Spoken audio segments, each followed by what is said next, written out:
ಶ್ರೀಗುರುಭ್ಯೋ ನಮಃ ಪರಮಗುರುಭ್ಯೋ ನಮಃ. ಶ್ರೀಮದಾನಂದತೀರ್ಥಭಗವತ್ಪಾದಾಚಾರ್ಯಗುರುಭ್ಯೋ ನಮಃ.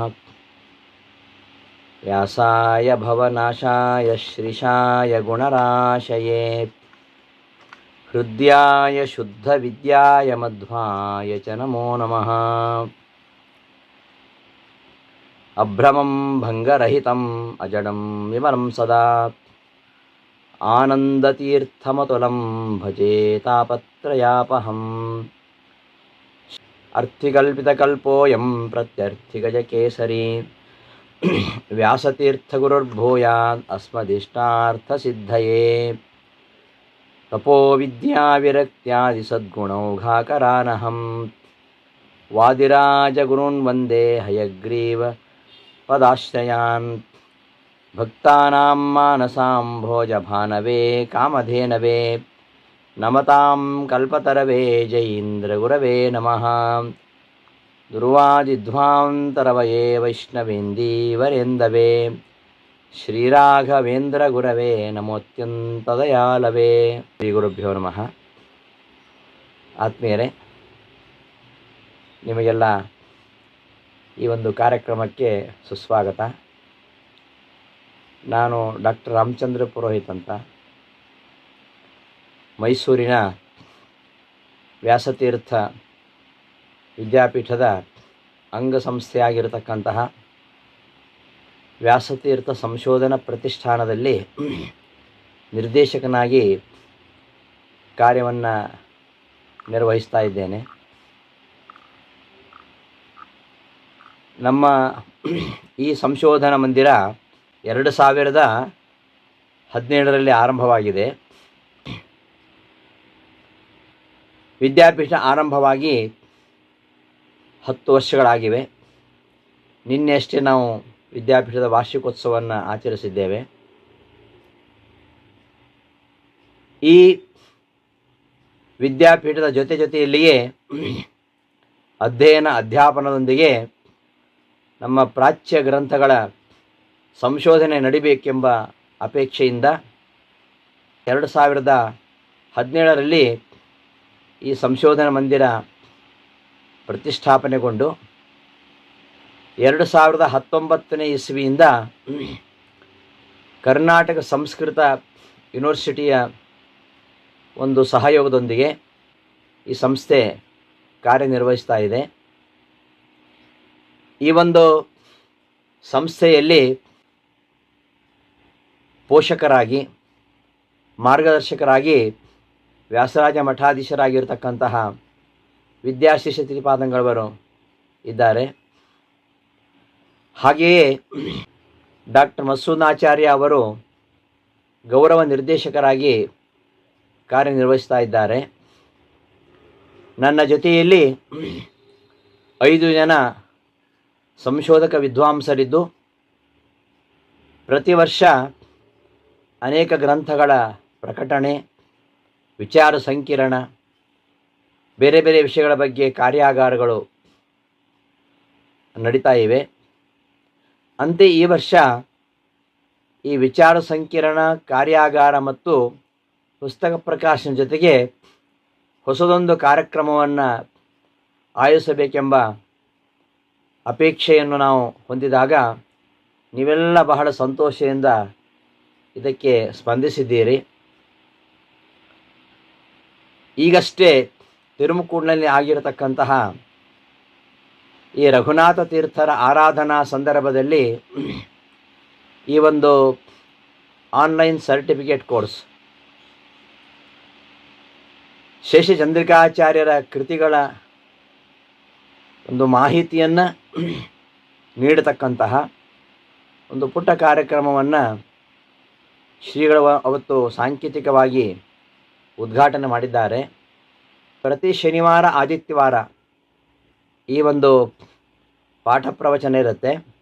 ಸಂಜೆ 6ರಿಂದ 7 ಗಂಟೆವರೆಗೆ. ನಮ್ಮ ನಾಡಿನ ಕೆಲವು ವಿದ್ವಾಂಸರು ಇದರಲ್ಲಿ ಪಾಲ್ಗೊಳ್ಳಲಿಕ್ಕಿದ್ದಾರೆ. ಬೆಂಗಳೂರಿನಿಂದ ಡಾಕ್ಟರ್ ವೀರನಾರಾಯಣಾಚಾರ್ಯ ಪಾಂಡುರಂಗಿಯವರು ಇಲ್ಲಿ ಪಾಠ ಮಾಡಲಿಕ್ಕಿದ್ದಾರೆ. ಹಾಗೆ ವಿದ್ವಾನ್ ತಿರುಮಲಾಚಾರ್ಯ ಕುಲಕರ್ಣಿಯವರು, ವಿದ್ವಾನ್ ಮಾತರಿಶ್ವಾಚಾರ್ಯರು, ಕಂಬಾಲೂರು ಶ್ರೀವತ್ಸಾಚಾರ್ಯರು, ಹಾಗೂ ವಿದ್ವಾನ್ ಶೇಷಗಿರಿ ಆಚಾರ್ಯರು, ಹಾಗೆಯೇ ವಿದ್ವಾನ್ ಸುಘೋಷಾಚಾರ್ಯರು, ವಿದ್ವಾನ್ ಶ್ರೀಶಾಚಾರ್ಯರು, ಹೀಗೆ ಇವರೆಲ್ಲ ಕೆಲವು ದಿನಗಳ ಕಾಲ ಈ ರಘುನಾಥ ತೀರ್ಥರ ಕೃತಿಗಳನ್ನು ಪರಿಚಯಿಸುವಂತಹ ಪಾಠಗಳನ್ನು ಮಾಡ್ತಾರೆ. ಅದಕ್ಕೆ ಸಂಬಂಧಿಸಿದಂತಹ ಟೆಕ್ಸ್ಟ್ ಹಾಗೂ ಕನ್ನಡ ಅನುವಾದದ ನೋಟ್ಸನ್ನು ನಾವು ನಿಮಗೆ ಕಳಿಸ್ಕೊಡ್ತೀವಿ. ಈ ಡ್ರೈವಲ್ಲಿ ಒಂದು ಕ್ಲಾಸ್ ರೂಮ್ ಕ್ರಿಯೇಟ್ ಆಗಿದೆ. ಅದಕ್ಕೆ ಒಂದು ಕೋಡ್ ಕೂಡ ಇರುತ್ತೆ. ಆ ಕೋಡನ್ನು ನಾನು ತಮಗೆ ತಿಳಿಸ್ತೇನೆ. ಆ ಕೋಡನ್ನು ನೀವು ಕ್ಲಿಕ್ ಮಾಡಿದರೆ ನಾವು ಏನು ಟೆಕ್ಸ್ಟ್ ಹಾಕಿರ್ತೇವೆ ಅದೆಲ್ಲವೂ ನಿಮಗೆ ಸಿಗ್ತದೆ. ಆ ಕ್ಲಾಸ್ ರೂಮ್ನಲ್ಲಿ CC ಕೋರ್ಸ್ ಅಂತ ಆ ತರಗತಿಯ ಹೆಸರು. ಅದನ್ನು ಅಲ್ಲಿ ಒಂದು ಕೋಡ್ ಇರುತ್ತೆ. ಆ ಕೋಡನ್ನು ನಾನು ಕಳಿಸ್ಕೊಡ್ತೇನೆ.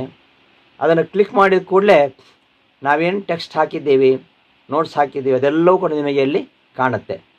ಇದು ಸಂಶೋಧನಾ ಪ್ರತಿಷ್ಠಾನದ ಮೂಲಕವಾಗಿ ಮಾಡ್ತಾ ಇರುವಂಥದ್ದಾದ್ದರಿಂದ ಅದರ ಒಂದು ಮಾರ್ಗದರ್ಶನ ನೆಲೆಯಲ್ಲಿಯೇ ನಡೆಯಬೇಕಾಗಿರುವಂಥದ್ದು. ಅದಕ್ಕೋಸ್ಕರವಾಗಿ ಒಂದು ಕ್ಲಾಸ್ ರೂಮ್ ಕ್ರಿಯೇಟ್ ಮಾಡಿಕೊಂಡಿದ್ದೇನೆ.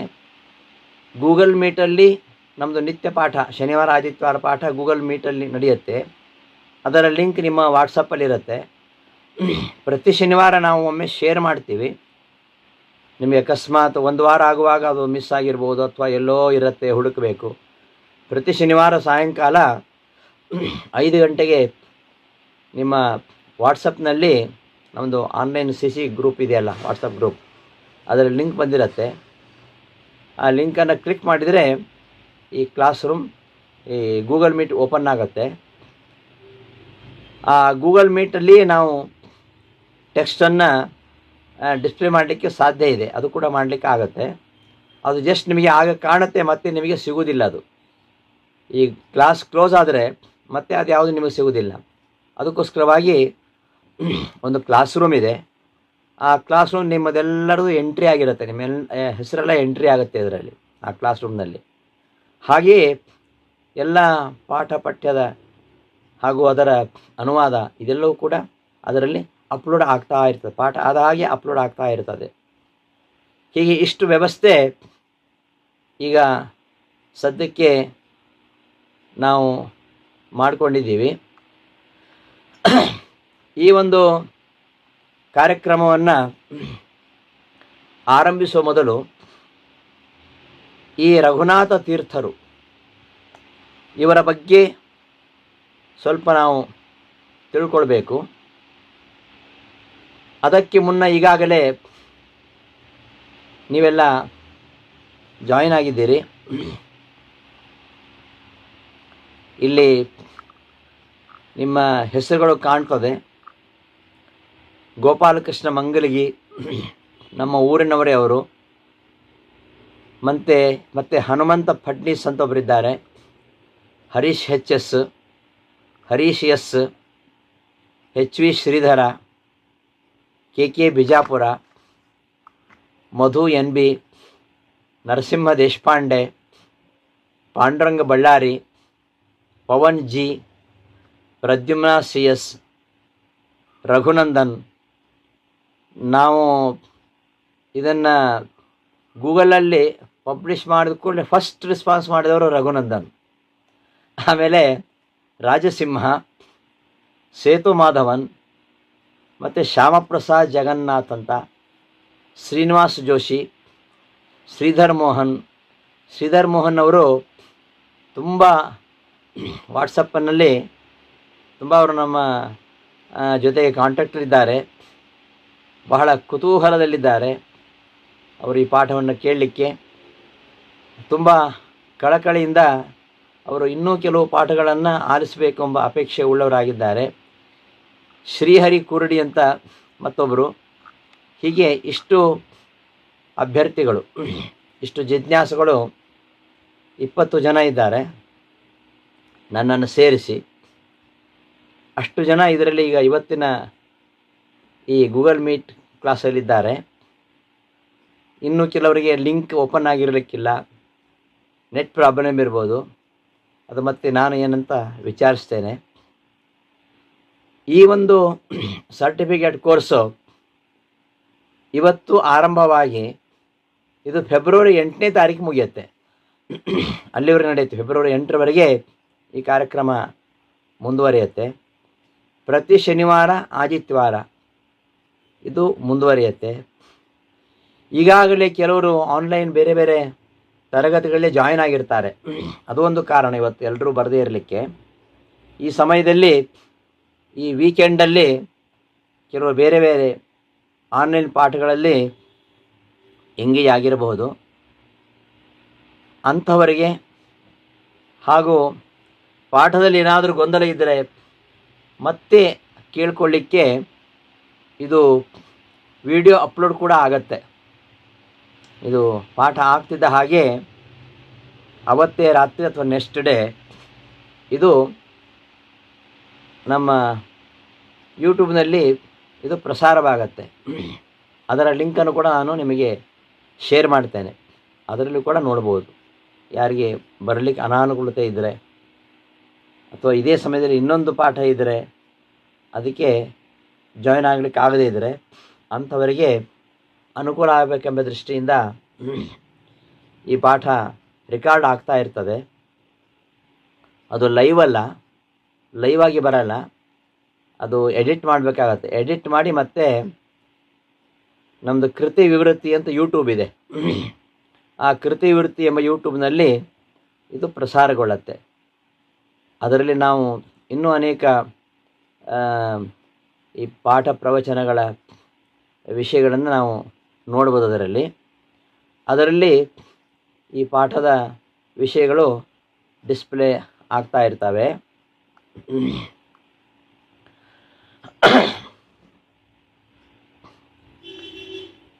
ಇವತ್ತು ಹಾಗೂ ಮತ್ತು ನಾಳೆ ಈ ಒಂದು ತರಗತಿ ಹೇಗೆ ನಡೆಯುತ್ತೆ, ಇದು ಯಾರ ಬಗ್ಗೆ ಮಾಡ್ತಾ ಇರೋದು, ಇಲ್ಲಿ ಪ್ರಸಾರವಾಗ್ತಕ್ಕಂತಹ ವಿಷಯಗಳೇನು, ಅದರ ಬಗ್ಗೆ ಮಾಹಿತಿ ನೀಡಲಿಕ್ಕೋಸ್ಕರವಾಗಿ ಇವತ್ತು ಮತ್ತು ನಾಳೆ 2 ದಿವಸ ಇಂಟ್ರೊಡಕ್ಷನ್ ಅಂತ ಇಟ್ಕೊಂಡಿರುವಂಥದ್ದು.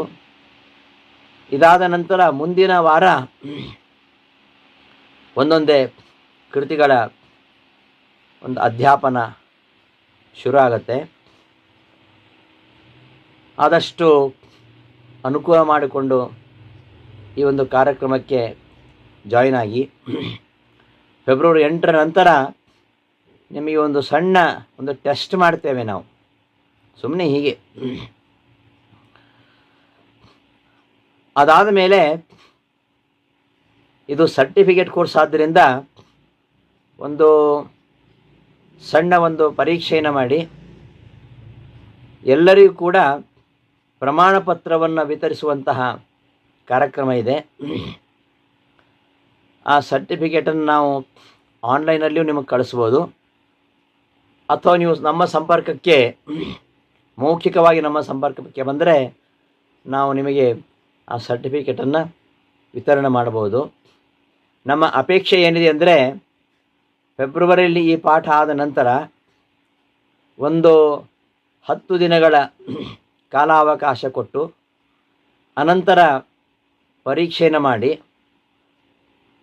ಈ ಪರೀಕ್ಷೆಯಲ್ಲಿ ಪಾಸಾದವರಿಗೆ ಹಾಗೂ ಭಾಗವಹಿಸಿದ ಎಲ್ಲರಿಗೂ ಕೂಡ ಪ್ರಮಾಣ ಪತ್ರವನ್ನು ಶ್ರೀ ವ್ಯಾಸತೀರ್ಥರ ಆರಾಧನಾ ಮಹೋತ್ಸವದ ಒಂದು ಪರ್ವಕಾಲದಲ್ಲಿ ನವವೃಂದಾವನದಲ್ಲಿ ಶ್ರೀರವರ ಮೂಲಕವಾಗಿ ವಿತರಿಸಬೇಕೆಂಬ ಅಪೇಕ್ಷೆ ಇದೆ.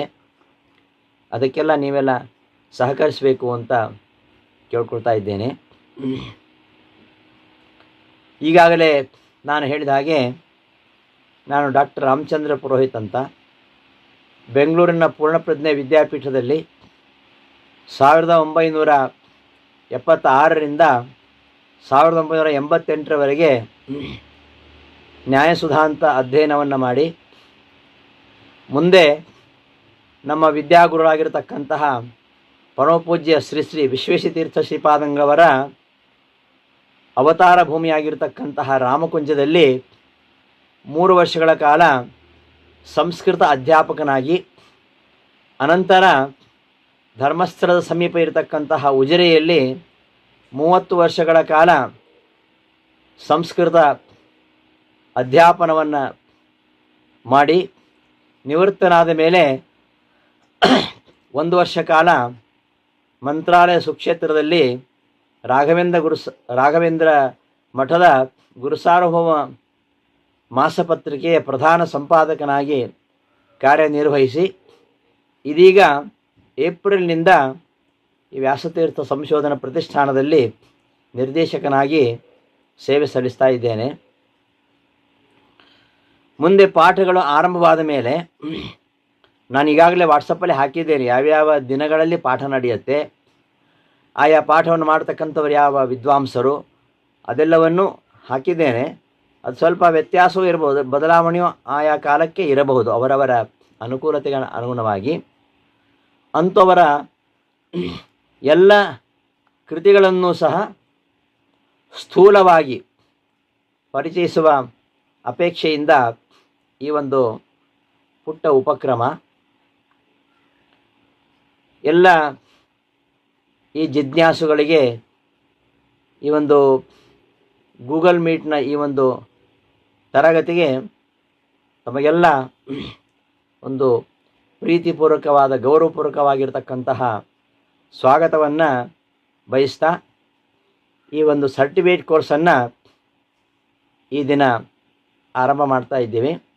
ಇವತ್ತು ಮತ್ತು ನಾಳೆ ಇದು ನಡೆಯುತ್ತೆ.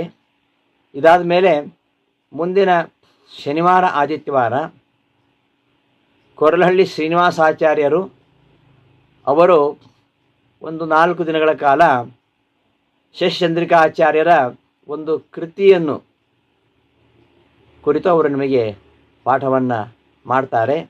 ಅದು ನಮ್ಮ ಪ್ರೋಗ್ರಾಮ್ ಲಿಸ್ಟಲ್ಲಿ ಇದೆ, ನಿಮಗೆಲ್ಲ ಅದನ್ನು ಕಳಿಸಿದ್ದೇನೆ, ಅದನ್ನು ನೋಡ್ಬೋದು. ಈ ಶೇಷಚಂದ್ರಿಕಾಚಾರ್ಯರು, ಶೇಷ ತಾತ್ಪರ್ಯ ಚಂದ್ರಿಕಾಚಾರ್ಯರು ಅಂತ ಹೇಳ್ತಾರೆ. ಇವರು ವ್ಯಾಸತೀರ್ಥರಿಗೆ ಅತ್ಯಂತ ಪ್ರೀತ್ಯಾಸ್ಪದರಾಗಿರ್ತಕ್ಕಂಥವರು. ವ್ಯಾಸರಾಜರು ಅವರ ಬಗ್ಗೆ ಅವರ ಗುರುಗಳಾಗಿರ್ತಕ್ಕಂತಹ ಶ್ರೀಪಾದರಾಜರು ಹೇಳ್ತಾರೆ, ಸಾಸಿರ ಜಿಹ್ವೆಗಳುಳ್ಳ ಶೇಷನೇ ಕೊಂಡಾಡಬೇಕು ವ್ಯಾಸರಾಯರ ಸನ್ಯಾಸದಿರವ. ವ್ಯಾಸರಾಜರ ಸನ್ಯಾಸ ಎಂಥದ್ದು ಎಂಬುದನ್ನು ನಮಗೆ ಯಾರಿಗೂ ಕೊಂಡಾಡಲಿಕ್ಕಾಗಲ್ಲ. 1000 ಜಿಹ್ವೆಗಳುಳ್ಳಂತಹ ಶೇಷನೇ ಕೊಂಡಾಡಬೇಕು ಅಂತ ಸಾಕ್ಷಾತ್ ವಿದ್ಯಾಗುರುಗಳಾಗಿರ್ತಕ್ಕಂತಹ ಶ್ರೀಪಾದರಾಜರು ಹೇಳಬೇಕಾದ್ರೆ ವ್ಯಾಸರಾಜರು ಎಂಥವರು ಅಂತ ನಾವು ತಿಳ್ಕೊಳ್ಬೋದು. ಅವರನ್ನು ಕಣ್ಣಾರೆ ಕಂಡವರು ಪುರಂದರದಾಸರು. ಅವರು ಹೇಳ್ತಾರೆ, ಈಸು ಮುನಿಗಳಿದ್ದೇನು ಮಾಡಿದರೂ ವ್ಯಾಸಮುನಿ ಮಧ್ವಮತವನ್ನು ಉದ್ಧರಿಸಿದ ಅಂತ ಹೇಳ್ತಾರೆ. ಅಂತಹ ವ್ಯಾಸರಾಜರು ಕೃತಯುಗದಲ್ಲಿ ಪ್ರಹ್ಲಾದ ರಾಜರಾಗಿ ನರಹರಿಯನ್ನು ಕಂಬದಿಂದ ಕರೆತಂದವರು.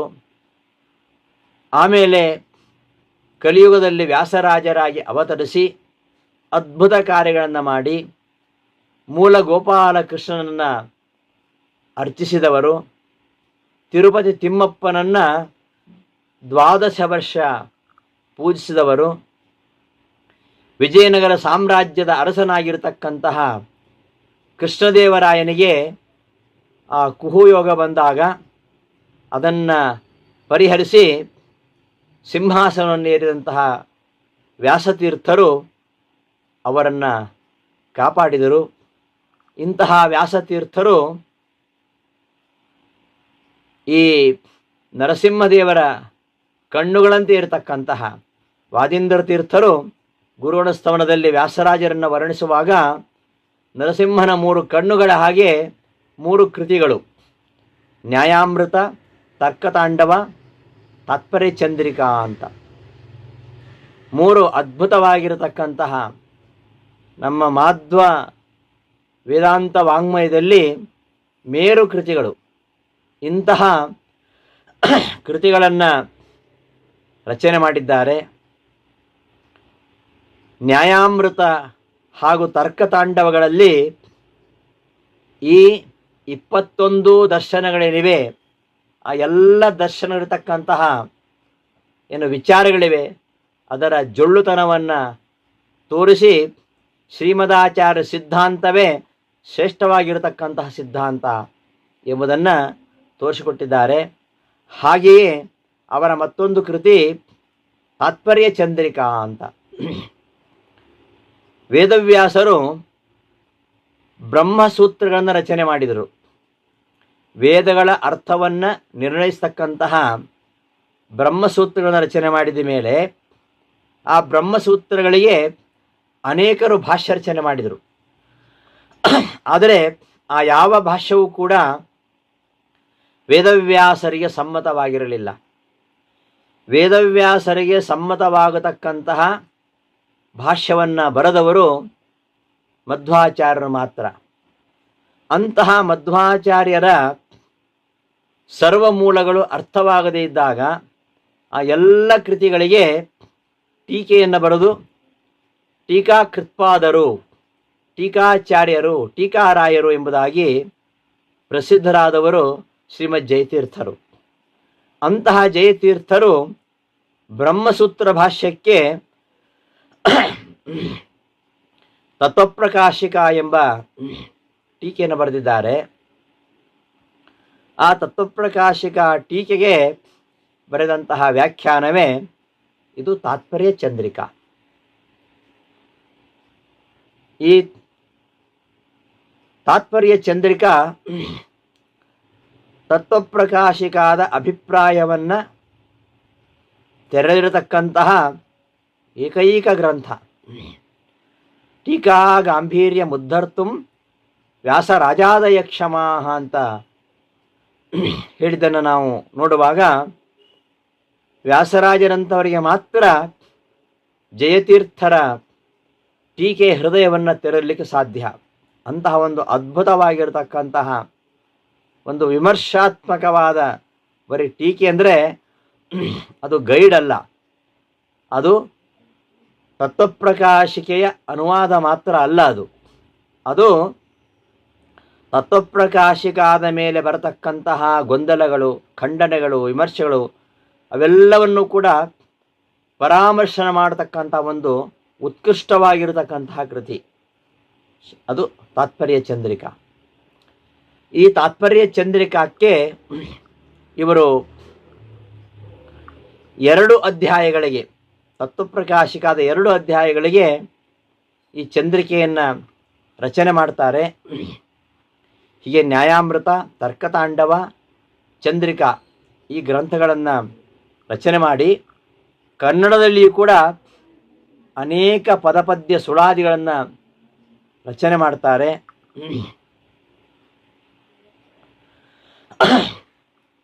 ಈ ವ್ಯಾಸರಾಜರ ಅತ್ಯಂತ ಪ್ರೀತಿಯ ಕೂಸು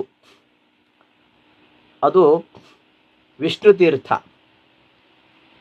ಆ ವಿಷ್ಣು ತೀರ್ಥರನ್ನು ರಾಘವೇಂದ್ರ ಮಠಕ್ಕೆ ಕೊಡೋ ಮೂಲಕವಾಗಿ ಅದ್ಭುತವಾದ ಕೊಡುಗೆಯನ್ನು ಕೊಟ್ಟವರು ವ್ಯಾಸರಾಜರು. ಅವರೇ ವಿಜೇಂದ್ರ ತೀರ್ಥರು. ವಿಜೇಂದ್ರ ತೀರ್ಥರಂತಹ ಶಿಷ್ಯರು, ಪುರಂದರದಾಸರಂತಹ ದಾಸರು ಶ್ರೀನಿವಾಸ ನಾಯಕನಿಗೆ ಪುರಂದರ ವಿಠಲ ಅಂತ ಅಂಕಿತ ಕೊಟ್ಟರು. ಕನಕದಾಸರಿಗೆ ಉಪದೇಶ ಮಾಡಿದರು. 24 ಜನ ಸನ್ಯಾಸಿ ಶಿಷ್ಯರನ್ನು ಸಾಕಿ ಸಲಹಿದವರು. ಅಂತಹ ವ್ಯಾಸರಾಜರು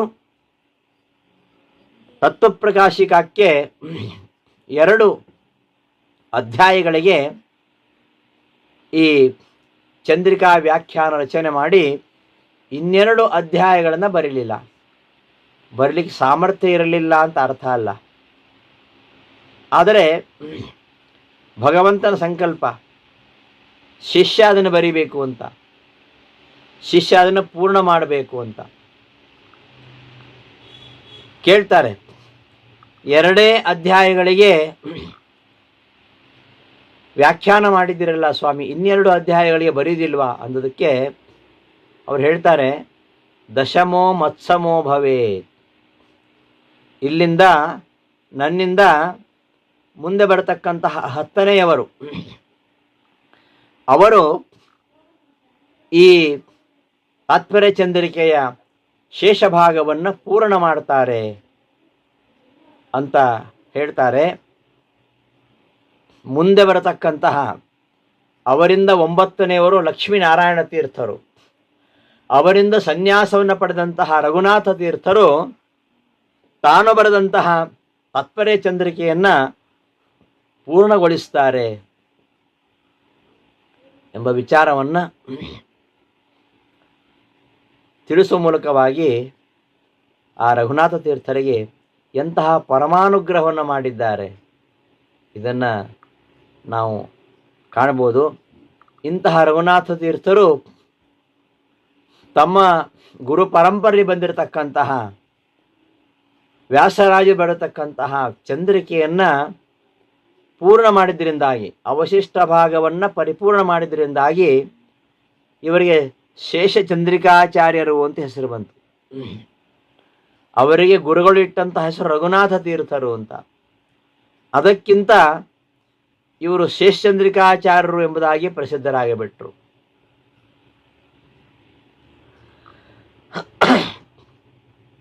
ಯಾರು ಈ ರಘುನಾಥ ತೀರ್ಥರು? ಶೌನಕ ಗೋತ್ರದ ಸಾತ್ವಿಕ ದಂಪತಿಗಳ ಪುತ್ರರಾಗಿ ಜನಿಸಿದವರು ವೆಂಕಟ ನರಸಿಂಹಾಚಾರ್ಯರು. ವೆಂಕಟ ನರಸಿಂಹಾಚಾರ್ಯರಿಗೆ 5ನೇ ವರ್ಷದಲ್ಲಿ ಉಪನಯನ ಆಗತ್ತೆ.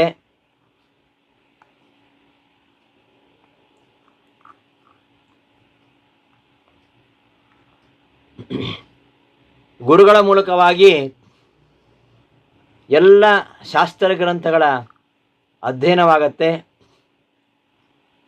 ಅಂದಿನ ಪದ್ಧತಿಯಂತೆ ಓರ್ವ ಸಾಧ್ವೀಮಣಿಯೊಂದಿಗೆ ವಿವಾಹವಾಗಿ ಗೃಹಸ್ಥರು ಆಗ್ತಾರೆ. ಗೃಹಸ್ಥರಾಗಿ 35 ವರ್ಷಗಳ ಕಾಲ ಆದರ್ಶಮಯವಾಗಿರತಕ್ಕಂತಹ ಗೃಹಸ್ಥ ಜೀವನವನ್ನು ನಡೆಸ್ತಾರೆ. 35 ವರ್ಷಗಳ ಕಾಲ. ಆ ಕಾಲದಲ್ಲಿ ವ್ಯಾಸರಾಜ ಮಠದ ಪೀಠದಲ್ಲಿ 9ನೆಯವರಾಗಿ ವಿರಾಜಮಾನರಾಗಿದ್ದವರು ಲಕ್ಷ್ಮೀನಾರಾಯಣ ತೀರ್ಥರು. ಇವರಿಂದ ಆಶ್ರಮವನ್ನು ಸ್ವೀಕಾರ ಮಾಡಿ ರಘುನಾಥ ತೀರ್ಥರು ಎಂಬ ನಾಮಕರಣ ಹೊಂತಾರೆ. ಲಕ್ಷ್ಮೀನಾರಾಯಣ ತೀರ್ಥರು ಶಿಷ್ಯರಿಗೆ ಪಾಠ ಮಾಡ್ತಾ ಒಮ್ಮೆ ಹೇಳ್ತಾರಂತೆ, ನಾವು ಈ ತನಕ ಭಗವಂತನ ಆಜ್ಞಾನುಸಾರವಾಗಿ ಶ್ರೀ ಹರಿವಾಯು ಗುರುಗಳ ಸೇವೆಯನ್ನು ಮಾಡಿದ್ದೇವೆ. ಈ ಲೋಕದಲ್ಲಿ ಕೃತಕೃತ್ಯರಾಗಿದ್ದೇವೆ. ವೇದಾಂತ ಸಾಮ್ರಾಜ್ಯದ ಆಧಿಪತ್ಯವನ್ನು ಶಿಷ್ಯರಿಗೆ ವಹಿಸಿಕೊಟ್ಟು ರಘುನಾಥ ತೀರ್ಥರು ಅಂತ ನಾಮಕರಣ ಮಾಡಿದ್ದೇವೆ. ಇಂತಹ ಶಿಷ್ಯನನ್ನು ದೊರಕಿಸಿಕೊಟ್ಟಂತಹ ಗೋಪಾಲಕೃಷ್ಣನಿಗೆ ನಮಸ್ಕಾರಗಳನ್ನು ಅರ್ಪಿಸ್ತಾ ಇದ್ದೀನಿ. ಇನ್ನು ಮುಂದೆ ನಾವು ಬದರಿಕಾಶ್ರಮಕ್ಕೆ ಹೋಗ್ತಾ ಇದ್ದೀವಿ, ನಿಮಗೆಲ್ಲ ಶುಭವಾಗಲಿ ಅಂತ ಹೇಳ್ತಾರಂತೆ. ಆವತ್ತಿನ ಕಾಲದಲ್ಲಿ ಬದರಿ ಯಾತ್ರೆ ಬಹಳ ಕಠಿಣವಾಗಿತ್ತು. ವಾಹನ ಸೌಕರ್ಯ ಇರಲಿಲ್ಲ. ಹೋದವರು ಬರ್ತಾರಿಲ್ಲೋ ಸಂಶಯ. ಆದ್ದರಿಂದ ಶಿಷ್ಯರು ಒಂದು ವೇಳೆ ಗುರುಗಳು ಬರಲಿಲ್ಲ, ಈಗಾಗಲೇ ಆಶ್ರಮ ಕೊಟ್ಟಿದ್ದಾರೆ, ಇನ್ನು ಹೋದವರು ಬರದೇ ಇದ್ದರೆ ಅವರ ಮುಂದಿನ ವಿಚಾರ ಏನು, ಗುರುಗಳ ಆರಾಧನೆ ಯಾವಾಗ ಮಾಡಬೇಕು ಅಂತೆಲ್ಲ ವಿಚಾರ ಮಾಡ್ತಾ ಇದ್ರಂತೆ. ಈ ವಿಚಾರ ಲಕ್ಷ್ಮೀನಾರಾಯಣ ತೀರ್ಥರಿಗೆ ಗೊತ್ತಾಯ್ತಂತೆ. ಅದಕ್ಕೆ ಅವ್ರು ಹೇಳ್ತಾರಂತೆ, ನಮ್ಮ ಗುರುಗಳ ಆರಾಧನೆ ಯಾವತ್ತು ಬರುತ್ತೆ? ನನಗೆ ಸನ್ಯಾಸವನ್ನು ಕೊಟ್ಟಂತಹ ಲಕ್ಷ್ಮೀಪತಿ ತೀರ್ಥರ ಆರಾಧನೆ ಯಾವಾಗ ಬರುತ್ತೆ? ಲಕ್ಷ್ಮೀ ತೀರ್ಥರ ಆರಾಧನೆ ಕಾರ್ತಿಕ ಶುಕ್ಲಪಕ್ಷ ದ್ವಾದಶಿ ಬರುತ್ತೆ. ಕಾರ್ತಿಕ ಶುಕ್ಲಪಕ್ಷ ದ್ವಾದಶಿಯಂದು ಲಕ್ಷ್ಮೀಪತಿ ತೀರ್ಥರ ಆರಾಧನೆ ಬರುತ್ತೆ. ಅದರ ಮರುದಿನ ನನ್ನ ಆರಾಧನೆ ಮಾಡಿ ಅಂಥೇಳಿ ಅದೃಶ್ಯರಾಗ್ತಾರಂತೆ. ನೋಡಿ, ಅವರ ಒಂದು ಅವಸಾನ ಕಾಲ ಯಾವತ್ತು ಅಂತ ಮೊದಲೇ ಅವರಿಗೆ ಗೊತ್ತಾಗಿದೆ. ಅಷ್ಟು ಹೇಳಿ ಅದೃಶ್ಯ ಆಗಿಬಿಡ್ತಾರಂತೆ. ಅಂತಹ ಲಕ್ಷ್ಮೀನಾರಾಯಣ ತೀರ್ಥರ ಶಿಷ್ಯರು ರಘುನಾಥ ತೀರ್ಥರು. ಮುಂದೆ ಇವರು ಮಧ್ವಶಾಸ್ತ್ರದ ಅಧ್ಯಯನ, ಅಧ್ಯಾಪನ, ಪ್ರವಚನ ಇದನ್ನೆಲ್ಲ ಮಾಡ್ತಾ ಅನೇಕ ಬಾರಿ ಕ್ಷೇತ್ರಗಳ ಸಂದರ್ಶನ ಮಾಡ್ತಾರೆ. ವ್ಯಾಸರಾಜರು ಬರೆದಿರ್ತಕ್ಕಂತಹ ತಾತ್ಪರ್ಯ ಚಂದ್ರಿಕೆಯ ಶೇಷಭಾಗವನ್ನು ಪೂರ್ಣ ಮಾಡಿ ಶ್ರೀ ಶೇಷಚಂದ್ರಿಕಾಚಾರ್ಯ, ಶೇಷ ತಾತ್ಪರ್ಯ ಚಂದ್ರಿಕಾಚಾರ್ಯ ಎಂಬುದಾಗಿ ಪ್ರಸಿದ್ಧರಾಗ್ತಾರೆ. ಈ ರಘುನಾಥ ತೀರ್ಥರು ಬಂದ ಮೇಲೆ ಈ ಸಂಸ್ಥಾನದ ಒಂದು ಆರ್ಥಿಕ ಭದ್ರತೆ, ಅದರ ಬೆಳವಣಿಗೆ, ಅದರ ಬಗ್ಗೆ ತುಂಬ ಗಮನ ಹರಿಸ್ತಾರೆ. ಇವರ ಕಾಲದಲ್ಲಿ ಅನೇಕ ಗ್ರಾಮಗಳು, ಕೋಡಿಯಾಲ, ಶೇಷಗಿರಿಹಳ್ಳಿ, ಶೆಟ್ಟಿಹಳ್ಳಿ ಮೊದಲಾದ ಅನೇಕ ಗ್ರಾಮಗಳು ಭಕ್ತರ ಮೂಲಕವಾಗಿ ಕಾಣಿಕೆ ರೂಪದಲ್ಲಿ ಬರ್ತವೆ. ಮಠದ ಜೀರ್ಣೋದ್ಧಾರ ಮಾಡ್ತಾರೆ. ರಘುನಾಥ ತೀರ್ಥರು ತಮ್ಮ 67ನೇ ವಯಸ್ಸಿನಲ್ಲಿ ಯಾತ್ರೆ ಮಾಡ್ತಾ ಜಗನ್ನಾಥಪುರಿ ಕ್ಷೇತ್ರಕ್ಕೆ ಹೋಗ್ತಾರೆ. ಅಲ್ಲಿ ಪರಮಾತ್ಮನ ಸಂಕಲ್ಪದಂತೆ ತಮ್ಮ ಪೂರ್ವಾಶ್ರಮದ ಸೋದರನ ಮಗನಾಗಿರ್ತಕ್ಕಂತಹ ನರಸಿಂಹಾಚಾರ್ಯರಿಗೆ ನಿತ್ಯಾಶ್ರಮವನ್ನು ನೀಡ್ತಾರೆ. ಅವರ ಜಗನ್ನಾಥಪುರಿಯಲ್ಲಿ ಸೂಚನೆ ಆಗಿರುತ್ತೆ. ಹಾಗಾಗಿ ಅಲ್ಲಿಯೇ ಶಿಷ್ಯನನ್ನು ಸ್ವೀಕಾರ ಮಾಡಿ ಜಗನ್ನಾಥ ತೀರ್ಥ ಅಂತ ನಾಮಕರಣ ಮಾಡ್ತಾರೆ. ನೋಡಿ, ಗುರುಗಳು ಲಕ್ಷ್ಮೀನಾರಾಯಣ ತೀರ್ಥರು ಎಂತಹ ಮಹಾಮಹಿಮರು, ಶಿಷ್ಯರು ಜಗನ್ನಾಥ ತೀರ್ಥರು. ಅವರ ಬಗ್ಗೆ ಕೇಳಿ. ಜಗನ್ನಾಥ ತೀರ್ಥರ ಒಂದು ಮಹಿಮೆ, ಅದನ್ನು ವಿದ್ಯಾಪ್ರಸನ್ನ ತೀರ್ಥರ ಬಾಯಲ್ಲಿ ಕೇಳಬೇಕು. ವಿದ್ಯಾಪ್ರಸನ್ನ ತೀರ್ಥರು ಇವರನ್ನು ಗಾಲವ ಋಷಿಗಳ ಅಂಶ ಅಂತ ಹೇಳ್ತಾರೆ. ಅಂತಹ ಜಗನ್ನಾಥ ತೀರ್ಥರು ಇವರ ಶಿಷ್ಯರಾಗ್ತಾರೆ.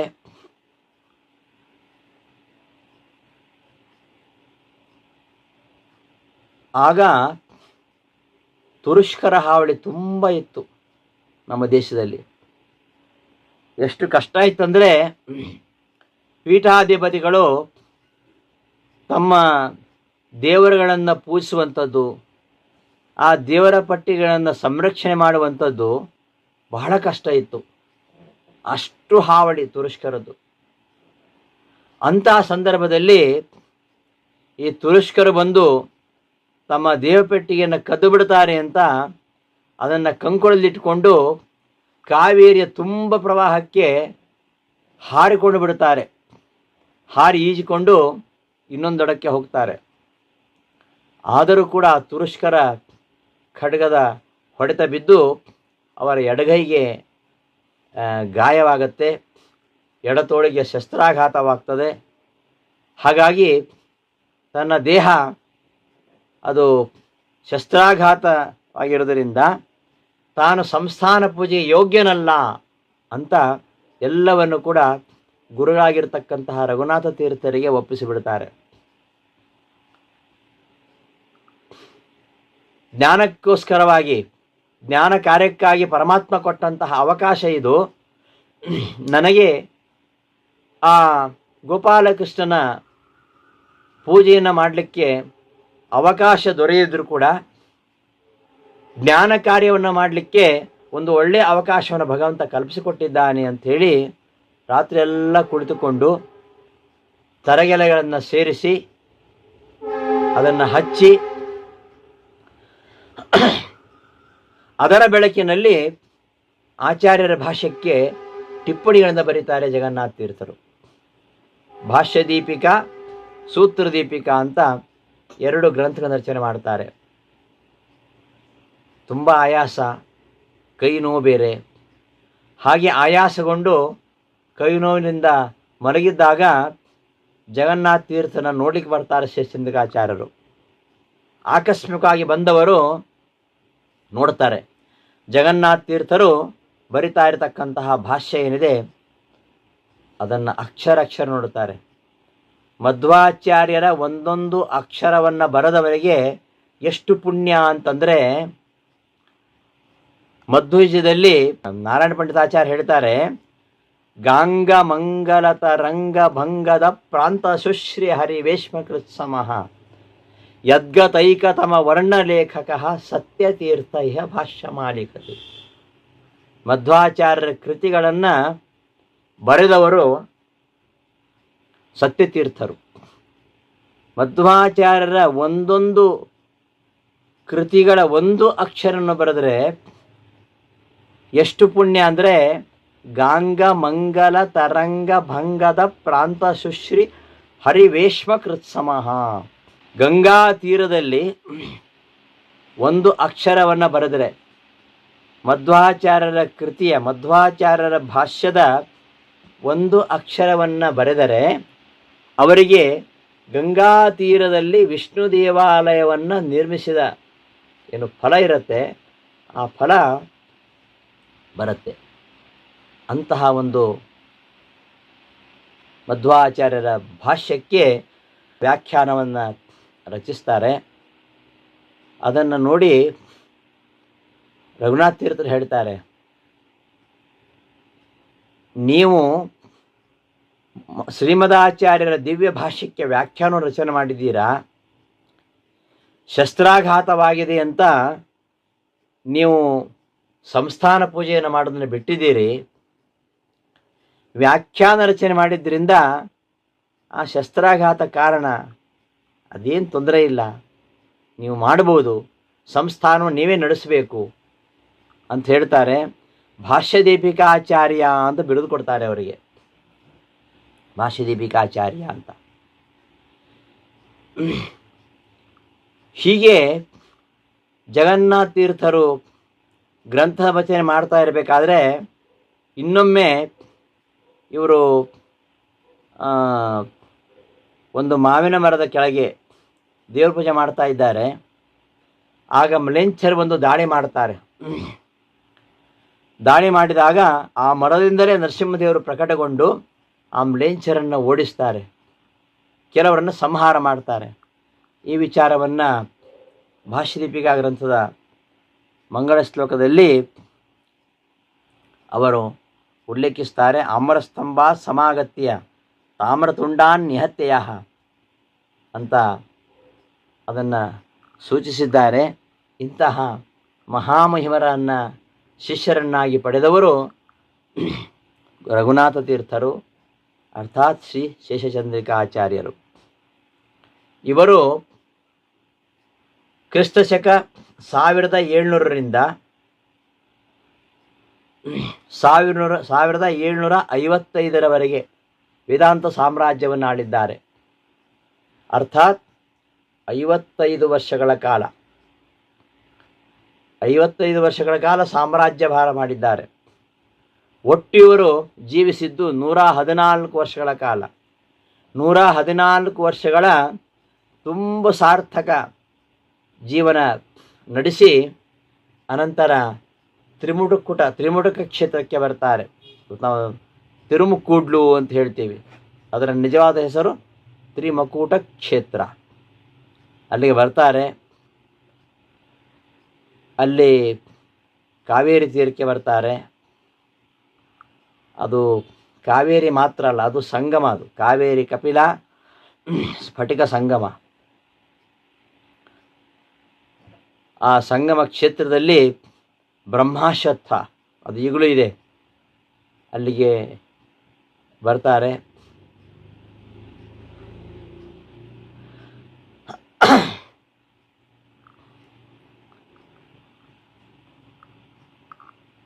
ಇವತ್ತಿನ ಟಿ ನರಸೀಪುರ ಅಂತ ಹೇಳ್ತೇವೆ ನಾವು.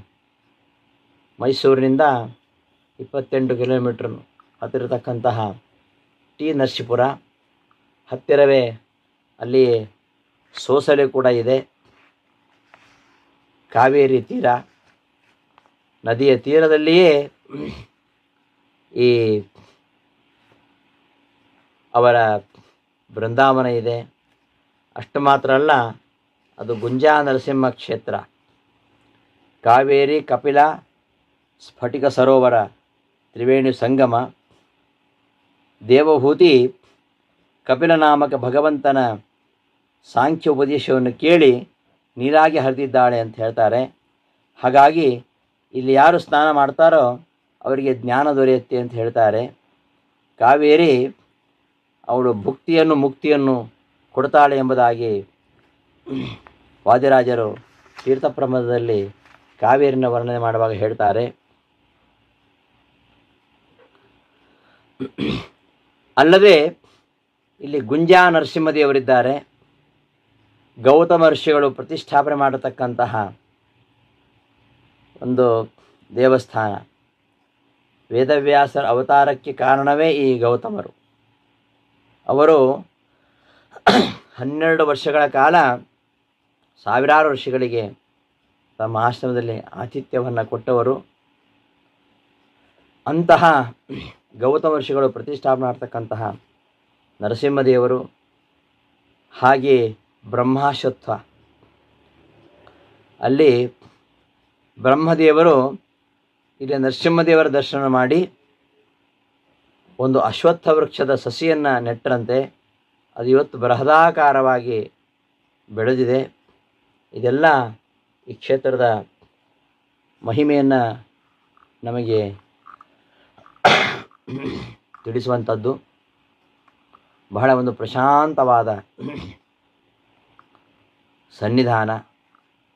ಶಾಂತಿ ನಿಕೇತನವು ಈ ಸ್ಥಾನವು, ಶಾಂತಿ ನಿಕೇತನವು ಶಾಂತಿಗೆ ಸದನ, ಫಲಗಳ ಪಡೆಯಲು 3 ಮಹಾನದಿ ಸೇರುವ ಸ್ಥಳಗಳ ಮೀರಿದ ಮಹಿಮೆ ಇದೆ ಈ ಸ್ಥಳದಲ್ಲಿ ಅಂತ ಹೇಳ್ತಾರೆ ವಿದ್ಯಾಪ್ರಸನ್ನ ತೀರ್ಥರು.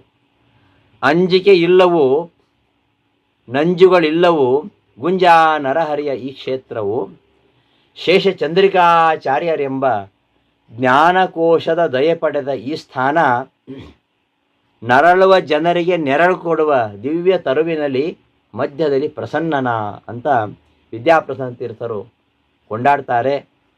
ಇಲ್ಲಿ ಈ ಶೇಷಚಂದ್ರಿಕಾಚಾರ್ಯರು ತಮಗೆ ಇದೇ ಸೂಕ್ತವಾದ ಪ್ರದೇಶ ಅಂತ ಭಾವಿಸಿ ಆಷಾಢ ಶುಕ್ಲ ತೃತೀಯ ದಿನದಂದು ಈ ತಿರುಮುಕೂಡ್ಲಿಗೆ ಬರ್ತಾರೆ. ಸಂಗಮ ಸ್ನಾನ ಮಾಡಿ ಶಿಷ್ಯರಿಗೆ ಚರಮೋಪದೇಶವನ್ನು ಮಾಡ್ತಾರೆ. ಬೃಂದಾವನ ಸಿದ್ಧ ಮಾಡಲಿಕ್ಕೆ ಹೇಳ್ತಾರೆ. ಚತುರ್ಥಿ ದಿನ ಆ ಬ್ರಹ್ಮಾಶ್ವತ್ಥದ ನೆರಳಲ್ಲಿ ಕುಳಿತುಕೊಂಡು ಜಪಮಾಲೆ ಹಿಡಿದು ಜಪ ಮಾಡ್ತಾ ಇರಬೇಕಾದ್ರೆ ಬ್ರಹ್ಮರಂಧ್ರ ಸ್ಫೋಟವಾಗ್ತದೆ.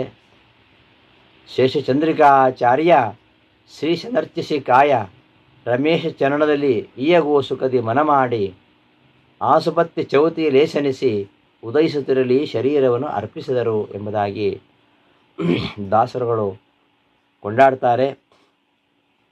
ಇಂತಹ ಒಂದು ಪರಮ ಪಾವನವಾಗಿರತಕ್ಕಂತಹ ಸ್ಥಳದಲ್ಲಿ ಶೇಷಚಂದ್ರಿಕಾಚಾರ್ಯರ ಬೃಂದಾವನ ಇದು ರಾರಾಜಿಸ್ತಾ ಇದೆ. ಅವರು ಬೃಂದಾವನ ಪ್ರವೇಶ ಮಾಡಿದ ಮೇಲೆಯೂ ಕೂಡ ಅವರು ಕೆಲವು ಮಹಿಮೆ ತೋರಿದುಂಟು. ಈ ತಿರುಮುಕೂಡ್ಲು ತಲಕಾಡಿಗೆ ಸೇರುವಂಥದ್ದು. ತಲಕಾಡು ಆಗ 16-17ನೇ ಶತಮಾನದಲ್ಲಿ 17-18ನೇ ಶತಮಾನ ಅಂತ ಹೇಳ್ಬೋದು, ಶ್ರೀರಂಗಪಟ್ಟಣದ ಆಡಳಿತಕ್ಕೆ ಒಳಪಟ್ಟಿತ್ತು. ಶ್ರೀರಂಗಪಟ್ಟಣವನ್ನು ಹೈದರಾಬಾದಿನ ಹೈದರಾಲಿ ಅದನ್ನು ಆಡಳಿತ ನಿರ್ವಹಿಸ್ತಾ ಇದ್ದ.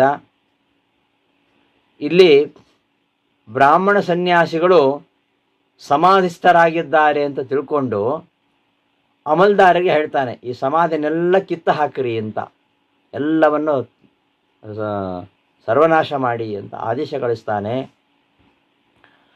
ಅಮಲ್ದಾರ ಬಂದು ಅದನ್ನು ಮುಟ್ಲಿಕ್ಕೆ ಭಯಪಡ್ತಾನೆ. ಅವತ್ತು ಭಯಪಡ್ತಾನೆ. ಇನ್ನು ಮರುದಿನ ಆ ಬೃಂದಾವನವನ್ನು ನೆಲಸಮ ಮಾಡಬೇಕು. ಆದರೆ ಮರುದಿನ ಶುಕ್ರವಾರ ಆಗಿರುತ್ತೆ. ಆದ್ದರಿಂದ ಶುಕ್ರವಾರ ವಾರದ ರಜಾ ದಿನ ಆಗಿತ್ತು. ಶುಕ್ರವಾರ ಅವರು ಅಂತಹ ಕಾರ್ಯವನ್ನು ಮಾಡೋರಲ್ಲ.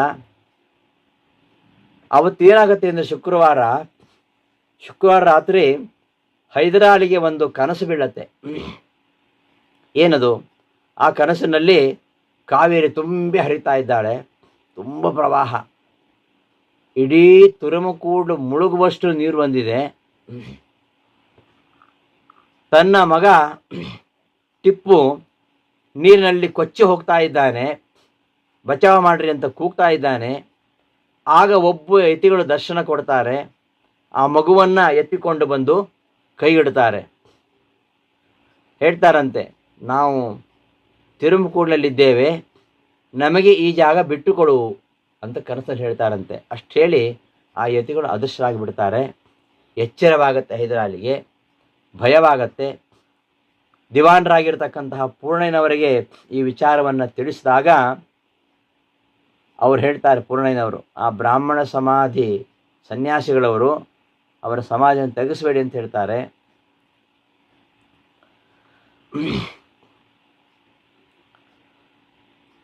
ಕುದುರೆ ಮೇಲೆ ಬಂದು ಆ ಬೃಂದಾವನ ತೆಗೆದುದನ್ನು ನೋಡಿ ಬಹಳ ಸಂತೋಷ ಪಡ್ತಾನೆ. ಅವನು ತಾನು ಮಾಡಿದ ಈ ಒಂದು ಕಾರ್ಯಕ್ಕೆ ಪಶ್ಚಾತ್ತಾಪ ಪಡ್ತಾನೆ. ಇಂತಹ ಘಟನೆಗಳು ಅವರು ಬೃಂದಾವನ ಪ್ರವೇಶ ಮಾಡಿದ ನಂತರ ಇರತಕ್ಕಂತಹ ಘಟನೆಗಳು.